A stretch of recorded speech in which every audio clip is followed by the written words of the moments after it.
రామాయణం మీద తెలుగులో ఉన్న జాతీయాలు సామెతలు నానుడులు చూస్తే కనుక ఎంతైనా రాముడు అంటే మన తెలుగు వాళ్ళకి కొంచెం ఎక్కువ ఇష్టం అనిపిస్తుంది. ఈ వీడియోలో మనం వాటిల్లో కొన్నిటి గురించి మాట్లాడుకుందాం, కాబట్టి వీడియోని స్కిప్ చేయకుండా చివరి వరకు చూడండి. రామాయణం అంతా విని రాముడికి సీత ఏమవుతుంది అని అడిగాడంట.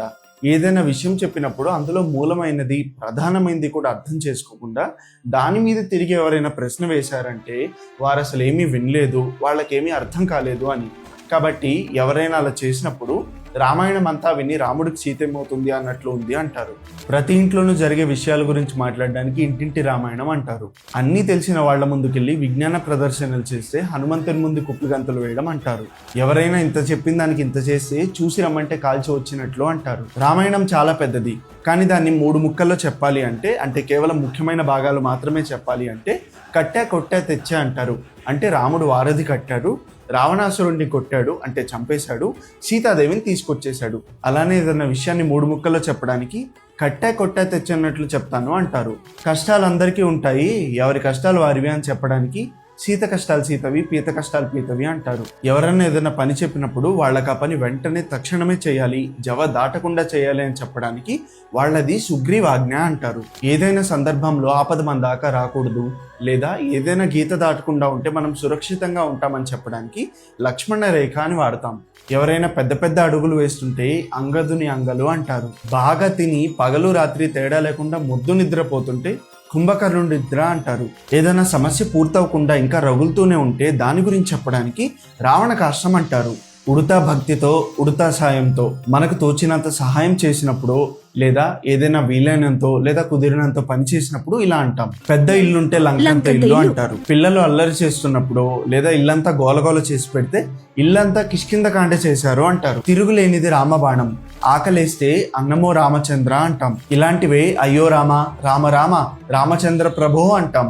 ఎవరి పాలనలో అయినా సుఖంగా ఉన్నప్పుడు రామరాజ్యం అంటాము. అలాగే రాముడు మంచి బాలుడు. ఎవరన్నా అల్లరి చేస్తూ వారు మాత్రమే అల్లరి చేయకుండా చుట్టుపక్కల కూడా ఆగమాగం చేసి గోల చేసి చుట్టూ ఉన్న వాళ్ళని అలానే ప్రభావితం చేస్తే తా చెడ్డ కోతి వనమెల్లా చేరిచే అంటారు. ఇక్కడ చెడ్డ అంటే చెడిపోయినట్లు కాదు, ఇది సుందరకాండ నేపథ్యం నుంచి తీసుకున్నారు. ఆంజనేయ స్వామికి తోక అంటిస్తారు కదా, అలానే బంధిస్తారు కూడా. కాబట్టి చెడ్డ అంటే ఇక్కడ బంధించినట్లు లేదా ఇబ్బంది పెట్టినట్లు అనే అర్థం వస్తుంది. ఆంజనేయ స్వామి తోకకి నిప్పు పెట్టినప్పుడు వరం వల్ల ఆయనకైతే ఏం కాదు, కానీ తోకకి నిప్పు పెట్టారని చెప్పి చుట్టూ ఉన్న వనాన్ని లంకని మొత్తం కాల్చేస్తాడు. ఇంట్లో రామయ్య వీధిలో కృష్ణయ్య, ఇది నాకు తెలిసి సినిమాల ముందు వచ్చి ఆ తర్వాత జనాల్లోకి వెళ్ళిపోయింది. రామాయణంలో పిడకల వేట, అది పిడకలు కాదు పిటకలు.